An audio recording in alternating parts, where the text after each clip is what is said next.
اور صحابہ کہتے ہیں قربان جب ہم نے اپنے پیٹ پہ پتھر باندھ رکھے تھے،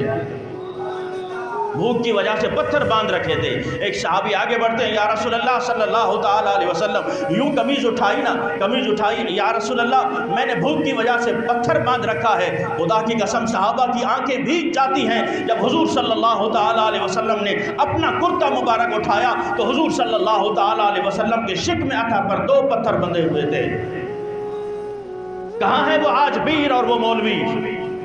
جن کی جوتیاں بھی دوسرے لوگ اتارتے ہیں، جن کو اسلام کے نام پر اتنا کچھ ملا، آج وہ اتنے نخرے میں ہیں کہ نہ اسلام کا نام لے سکتے نہ جہاد کا نام لے سکتے ہیں۔ کہاں ہے وہ متکبر پیر، متکبر مشائخ، متکبر مولوی جنہوں نے ہزاروں لاکھوں کا فیس لے کر اپنے بینک بیلنس بنائے، اور آج جب اسلام پر کڑا وقت آیا ہے، مسلمانوں پر کڑا وقت آیا ہے اور حضور صلی اللہ تعالیٰ علیہ وسلم کے دین پر وقت آیا ہے تو کوئی ایک لفظ بولنے کو تیار نہیں ہے۔ صرف اتنا بتا دو کہ یہ ساری چیزیں تمہیں اگر ملی ہیں تو اسلام کی وجہ سے ملی ہے، حضور صلی اللہ تعالیٰ علیہ وسلم کی۔ یا تو لوگ بھی اتنے بے وقوف ہو گئے، ہاتھ باندھ کے کھڑے ہیں، یارو ہم اس چیز کے مخالف نہیں ہیں، تم ادب و احترام کرتے رہو، الحمدللہ ہم بھی ادب و احترام کرتے ہیں، لیکن ادب و احترام اس کا جس کے دل میں دین کا ادب و احترام ہوگا،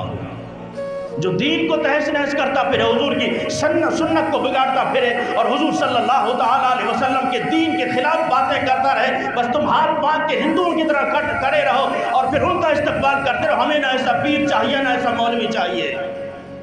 اس لیے آج غیرت ایمانی پیدا کرنے کا وقت ہے میرے ساتھیوں۔ آپ عوام ہیں، آپ کے اندر وہ قوت ہے، وہ طاقت ہے، آپ فیصلہ کر سکتے ہیں۔ اپنے ضمیر سے پوچھئے، اپنے ضمیر سے پوچھئے کہ جو دین کی بات نہ کر سکے، جو ناموس رسالت کی بات نہ کر سکے، جو لٹتے ہوئے مسلمانوں کو کرتے ہوئے دیکھ کر، ان پر بمباری دیکھ کر کوئی ایک جملہ بھی نہ کہہ سکے، پھر بھی تم ان کے سامنے ہاتھ باندھ کر کھڑے ہو جاتے ہو۔ بتاؤ وہ انسانیت کے کس درجے پر ہے؟ تمہیں تو کانٹا لگنا لوگ برداشت نہ کریں اور وہاں بمباریاں ہوتی رہیں اور تم دیکھ کر تم دعا بھی نہ کر سکو اور ان کے لیے ایک ریلی نہ نکال سکو، ایک جملہ تک نہ کہہ سکو، نہ ان کے لیے ان کی مصنوعات کا بائیکاٹ کر سکو، تو پھر بتاؤ اپنے ضمیر سے خود ہی پوچھو کہ تم مسلمان کے یا ایمان کے کس درجے پر فائز ہو۔ تو حضور صلی اللہ تعالیٰ علیہ وسلم نے اپنے پیٹ پہ خود پتھر باندھے ہیں اور خود خندق کھودی ہے میرے آقا کریم علیہ السلام نے، خود مٹی کے ٹوکرے اٹھائے ہیں۔ صحابہ کہتے ہیں خدا کی قسم حضور صلی اللہ تعالیٰ علیہ وسلم نے مٹی اتنی اٹھائی کہ حضور صلی اللہ تعالیٰ علیہ وسلم کے جسم کی جو سفیدی ہے وہ گم ہو جاتی ہے، یعنی جسم اطہر پر اتنی مٹی پڑ گئی، نہ جسم نظر آ رہا ہے نہ قمیص نظر آ رہی ہے۔ یارو خاتم النبیین ہیں، پوری کائنات کے مالک ہیں، چاند کو اشارہ فرمائیں تو چاند تو ٹکڑے ہو جائے، سورج کی طرف اشارہ کریں تو سورج واپس پلٹ آئے، اللہ نے یہ مقام عطا فرمایا ہو، لیکن پوری امت کو بتا گئے جو میں کہہ رہا ہوں نا وہ تمہیں نہیں کہہ رہا، میں خود بھی کرنے کو تیار ہوں۔ اگر میں نے تمہیں جہاد کا حکم دیا ہے تو لڑنے کے لیے مجھے بھی تلوار دی جائے، میں خود آگے جا کے لڑوں گا۔